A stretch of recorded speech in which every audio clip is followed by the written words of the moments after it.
ಅಪರಾಧ ಮಾಡದವರ ಮೇಲೆ ಕೊಲೆಯ ಆಪಾದನೆ ಹೊರಿಸಿ ಜೈಲಿಗೆ ತಪ್ಪಿದೆ. ರಕ್ಷಣಾಧಿಕಾರಿಗಳ ಸಹಕಾರದಲ್ಲಿ ನ್ಯಾಯವಾದಿ ನಾಗರಾಜರ ವಾದ ಪ್ರತಿವಾದದಲ್ಲಿ ಬಿಡುಗಡೆ ಭಾಗ್ಯ ಸಿಕ್ಕಿದ್ರು.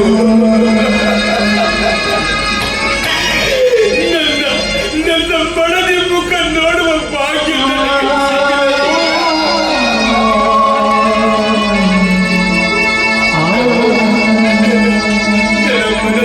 ಗೌರವ ಮರ್ಯಾದೆ ಎಲ್ಲವೂ ಹಾಳಾಗೋಯ್ತು. ಬೇಡ, ಈ ಪಾಪಿ ಜನ್ಮವೇ ಬೇಡ. ನನ್ನ ಮಗು ನನ್ನ ತಮ್ಮನ ಆರೈಕೆಯಲ್ಲಿ ಬಾಳಿದೆ. ಅರ್ಪಿತ ನಿನ್ನ ಬಿಟ್ಟು ಒಂದು ಕ್ಷಣ ಬದುಕಿರೋಕೆ ಆಗ್ತಾ ಇಲ್ಲ ಕಣೆ. ಪ್ರತಿದಿನ ಪ್ರತಿ ನಿಮಿಷ ಪ್ರತಿ ಗಂಟೆ ನೀನೇ ಕಾಡ್ತಾ ಇದೆ ಕಣೆ. ಇಲ್ಲ, ನಾನು ಬದುಕೋದಿಲ್ಲ ಅರ್ಪಿತಾ. ನಾನು ನಿನ್ನಕ್ಕೆ ಬರ್ತೀನಿ ಅರ್ಪಿತಾ. ಸ್ವಾಮಿ, ಅದು ಆತ್ಮಹತ್ಯೆ ಮಾಡ್ಕೊಳ್ಳೋದೇ ಒಳ್ಳೇದು. ನಿಲ್ಲಿ ಸ್ವಾಮಿ. ಅರ್ಪಿತಾ, ನೀವ್ಯಾಕೆ ಆತ್ಮಹತ್ಯೆ ಮಾಡ್ಕೊಳ್ತಿದ್ದೀರಾ? ನಾನು ನಿಮ್ಮ ಅಂತರಂಗವನ್ನ ಬಲ್ಲೆ ಸ್ವಾಮಿ.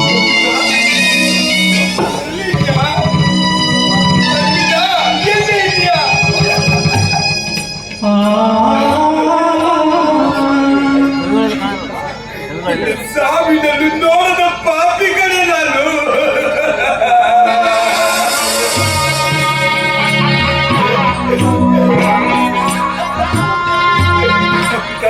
ಅರ್ಪಿತಾ, ಇಂಥ ಅನ್ಯಾಯದ ಭಾರವನ್ನು ಬದುಕೋದಕ್ಕಿಂತ ನಿನ್ನ ಜೊತೆ ಬರ್ಬೇಕಂತ ನಾನು ಜೈಲಿನಿಂದ ಬರುವ ಪೂರ್ವವೇ ಈ ಪಾಪಿ ಗಂಡನನ್ನ ತೊರೆದು ಹೋಗ್ಬಿಟ್ಟೆ ಅಲ್ಲೇ.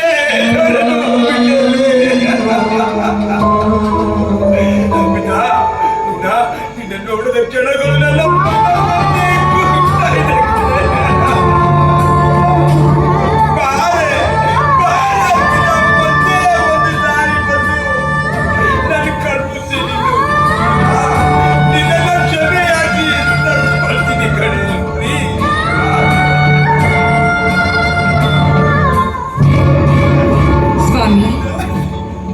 ಬರ್ಲಿ. ನಾನೊಂದು ಆತ್ಮ, ನಿಮ್ಮ ಒಡನಾಡದ ನೋವನ್ನು ಕಂಡು ಸಾಯುವವರನ್ನ ಬದುಕಿಸಲು ಆತ್ಮವಾಗಿ ಬಂದೆ. ಸಾವೇ ಶಾಶ್ವತವಲ್ಲ, ನೀವು ಬದುಕಬೇಕು. ನನ್ನ ಮುದ್ದಿನ ಕಂದನ ಜೊತೆ ನೀವು ಬಾಳುವುದನ್ನ ನನ್ನ ಕಣ್ಣಾರೆ ಕಾಣಬೇಕು. ಮನೆತನದ ಗೌರವಕ್ಕೆ ಮರ್ಯಾದೆಗೆ ಜೀವ ಬಲಿ ಕೊಡಬೇಡಿ. ಆತ್ಮಹತ್ಯೆ ಮಾಡಿಕೊಳ್ಳದೆ ನೇರವಾಗಿ ಮನೆಗೆ ಹೋಗಿ ನಿಮಗಾಗಿ ನನ್ನ ಮನೆತನ ಕಾಯುತ್ತಿದ್ದಾನೆ. ನಾನೇನು ನಿಮ್ಮಿಂದ ಬಹುದೂರ ಹೋಗ್ತಾ ಇದ್ದೀನಿ.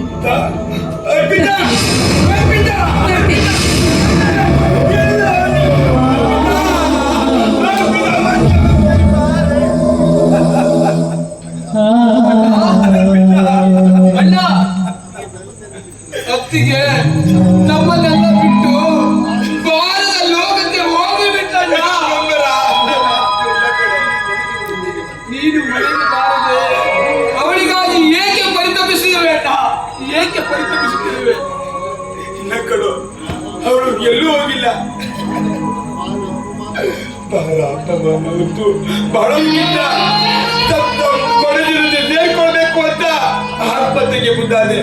ಆದ್ರೆ ಆದ್ರೆ ಅವಳೇ ಆತ್ಮವಾಗಿ ಬಂದು ನಡೆದು ನೀನು ಬರಬೇಕು, ಮಗು ಮಹಿಳೆ ಜೊತೆ ಪಾಲ್ಗೊಳ್ಬೇಕು ಅಂತ ಅವಳೇ ಹೇಳುವಂತ